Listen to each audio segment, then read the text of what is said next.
Good day mga boss. Good morning. What a beautiful day dito sa farm. At for today's video, medyo ano lang naman, ang magiging routine lang naman natin ngayong araw is siguro mag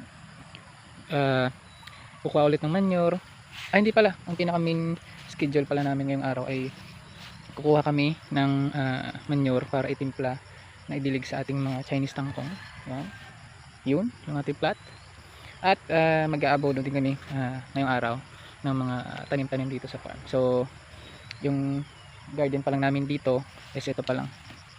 Yan. Yun pa lang yung garden dito. Yan. 22 days old na to mula ngayon mga boss. So ang ganda na ng itsura niya. Yan. May fogs pa nga oh. Yan. Pero time check tayo mga boss, 7 AM pa lang at may fogs pa rin dito sa amin sa farm. Normally ang fogs dito sa amin nawawala mga alas 8 ng umaga, 'di ba? So para kang nasa Little Baguio. Kung makapasyal pa kayo sa sa Pagid, sa Don Salvador, Benedicto dito sa Negros Occidental. Nako, mas makapal pa yung fogs at napakagandang pasyalan din. Napakalamig. Dito medyo malamig din ng konti. Pero okay lang, sakto lang para sa ating mga tanim na gulay sa garden. So ito pa lang yung tanim namin dito sa garden. Tapos dito sa kabila is yung aming ito. Yan, aming kangkong na taniya. Parang sabi nila kangkong taniya o yung purple na kamote. Purple na talbos ng kamote o kangkong din. Purple na kangkong, parang ganun. Hanggang dun. Tapos ito yung mga alubati na tumubo na. So ito galing to sa mga, ang tawag dito, galing to sa mga talbos din na kinuhanan ng dahon tapos tinanim. So meron pa tong pinadala si tita kasi kapag nagugulay sila ng alugbati, talbos yun, pinapadala sa akin tapos pinapatanim. So ito na yung mga first batch na mga dinala namin dati. Tapos meron pa ako nung ipapatinim ulit nila ng talbos ng alugbati kasi nakalimutan ko dalhin. So mamaya kuhin ko na lang. Nagpatayo ako ng Carabao manure. Ayan. So ano pa lang to, parang halos kalahating sako pa lang yan. May mga kahoy pa nga ako dito, hindi ko pa na pasok, pinapatayo ko rin din. Yan. Ito naman kahoy na to parang galing to sa ito yung memorabilia ng farm sa mga nagdaang baha dito sa amin. Isa yan sa mga naanod ata, no? At as you can see, ito yung iisang star apple dito sa farm. Yan, ito pa lang yung fruit trees talaga aside sa langka. Yan, ayan oh.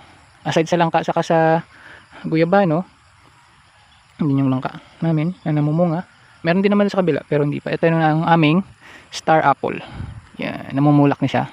So ano na siya. So it's time na siya para pausukan para mas mabilis magbunga yung niya. Yung mga madre cacao dito, yan. Mainam na meron kayong madre cacao din dahil maganda yung fungicide. Ang napakagandang gawin yung fungicide. At ibabad mo na sa tubig para mas maganda kung may molasses. Tapos magpadami din kayo kasi maganda rin yan ipakain sa mga alaga nating hayop. So yung mga ibang tininim namin dito, mga puno ng saging saka yung mga papaya dito ay naanod ng baha dati nung umabot yung baha dito. Yan. So isa yun sa mga pinaka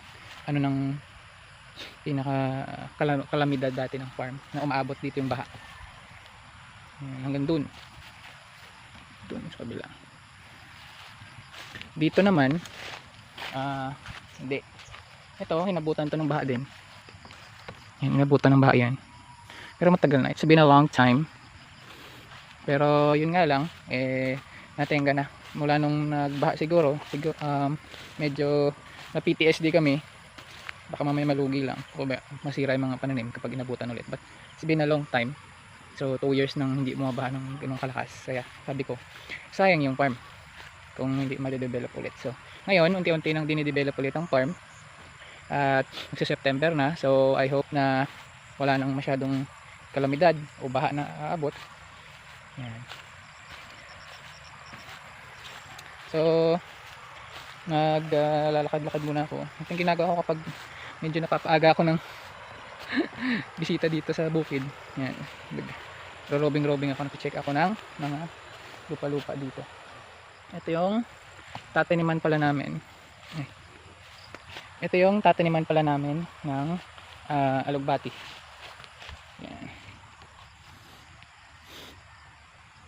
Tapos dun, hindi ko pa na dahan-dahan. Wala pa kasing budget, pero sana may budget para makakapagpa tulong na makultivate yung 3 plat. Kaso wala pang budget, so mano-mano muna tayo guys.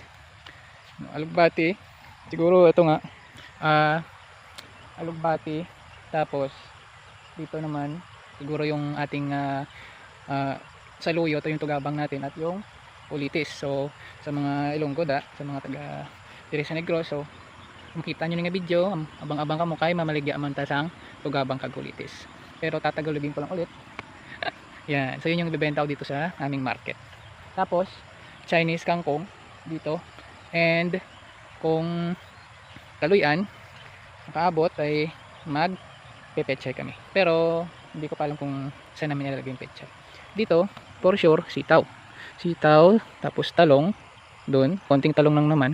Hindi lang ako magbobolyo ng talong kasi alam nyo, dito sa kabilang ilog, yan, dyan sa ilog na yan, ay sa kabila nyan ay meron ding nagtatanim ng gulay. So nagtatanim siya ng mga volume na talong. So tatanim din tayo ng talong, pero ano lang, mga konti-konting pang garden lang na talong yung tatanim natin.